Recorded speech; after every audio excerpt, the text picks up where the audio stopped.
Hassan Basri is supposed to have said, إخواننا أحب إلينا من أهلنا. Our brothers are dearest to us than our families.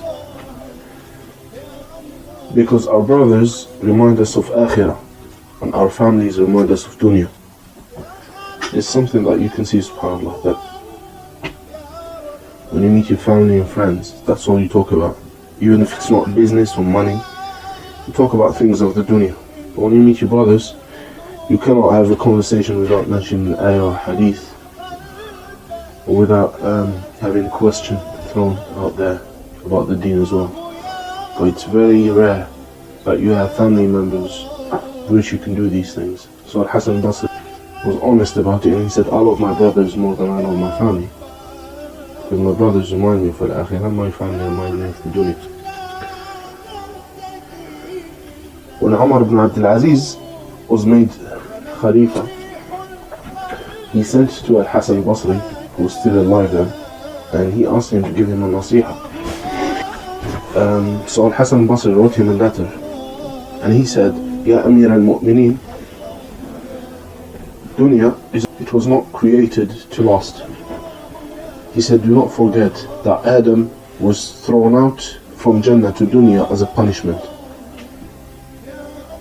So beware of it, O Amir al-Mu'mineen. Beware of Dunya. Let's start with the Dunya. If you want to eat bread in the Dunya, you have to plant the crops, you have to water them down, you have to care for them. When they grow, you have to harvest them, then you have to grind them, pick them, grind them, make them into flour, bake them, and then you can eat bread. This takes a long time, it takes effort. In Jannah you just eat whatever you want. But in Dunya, Allah Azza wa Jalla made every pleasure in the Dunya something that you have to work for. Even someone who is extremely wealthy, he has to work for the things he does. And he is very limited. Even if you are the wealthiest of men, you only have one stomach. If you feed it a lot, that stomach will be limited. If you eat a lot of sugar, you cannot eat sugar anymore. If you eat a lot of salt, you cannot eat salt anymore. If you eat a lot of meat, there's a lot of diseases that come from meat. If you have 200 suits, you can only wear one suit at a time. So really, even the Dunya, Ali ibn Abi Talib radiallahu anhu used to say about the Dunya that the best of it, he said that the best drink that you can ever have in the Dunya is honey. And honey is the regurgitation of bees. He says the best thing you can ever wear is silk. And silk is the excrement of a worm. And he goes on to mention everything that people like. Its origin in the Dunya is not very valuable. Allah Azza wa Jal told us why Adam was thrown out of Jannah. Shaytan came to him after Allah Azza wa Jal told him not to eat from one particular tree. And Shaytan told him, O Adam, shall I not tell you of a tree that is the tree of eternity, and that is a kingdom that will never go away? Ibn al-Qayyim, Ighathat al-Lahfan, he said, Shaytan used two things on Adam: ownership and long life. So he came to him through his love of self, and through his love of wealth. And the tactics of the Shaytan have not changed much. He came to our father, told him, if you want to live more, if you want to have more, eat from the tree. Ibn al-Qayyim said, in a very beautiful way, to come back to Jannah, you have to sacrifice these two.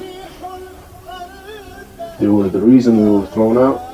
Allah made it so that if you want to come back to it, to Jannah, you have to sacrifice these two.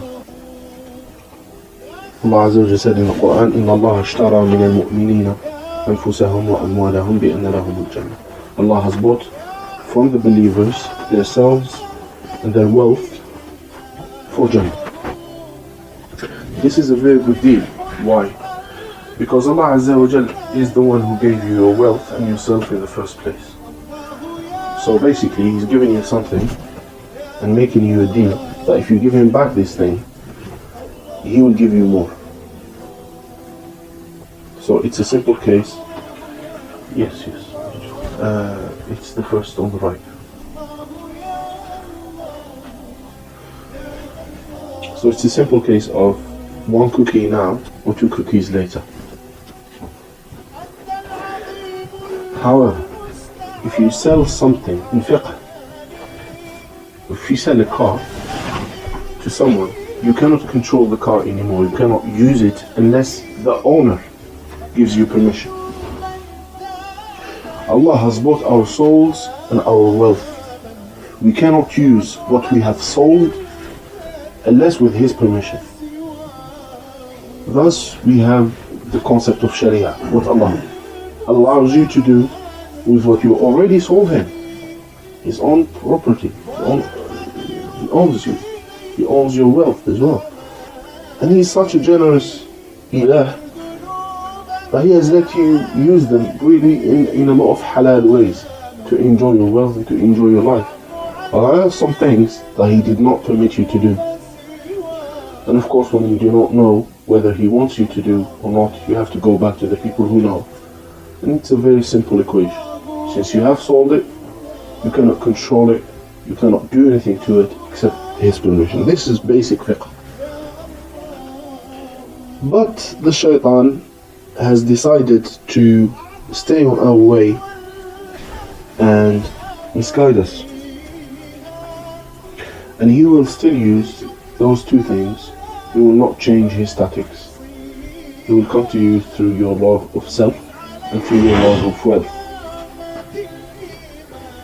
At the same time, Allah has given us this aqidah that tells us that your wealth and yourself have already been decided. Meaning, there is nothing you can do in this dunya that will limit your wealth that Allah Azza wa Jalla has already prescribed for you. There is an amount of wealth, an amount of money. When you came into the dunya, let's say it's 3 billion pounds, from the age of 0 to the age of 60. There is nothing you can do, or anyone else can do, that will diminish that. Nothing. Whether you go by halal or haram, whether you rob or make a business, there is nothing you can do to not earn that money. And as to the soul, Allah Azza wa Jalla has already decided how long you're going to live. Some of the Salaf said it is regulated by the number of breaths.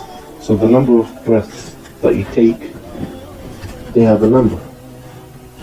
The number, of course, is diminishing until the day you die. So there is nothing really you can do about it. And since this is the case, this limits the work of the Shaytan, because the Shaytan wants you to think that if you do the right thing, your wealth will diminish or your life will diminish. Well, Allah Azza wa Jalla tells you from the beginning, He has nothing to say or do about it. The dunya has nothing to do with how much I've given you or how long I've given you. If we look at the Sunnah,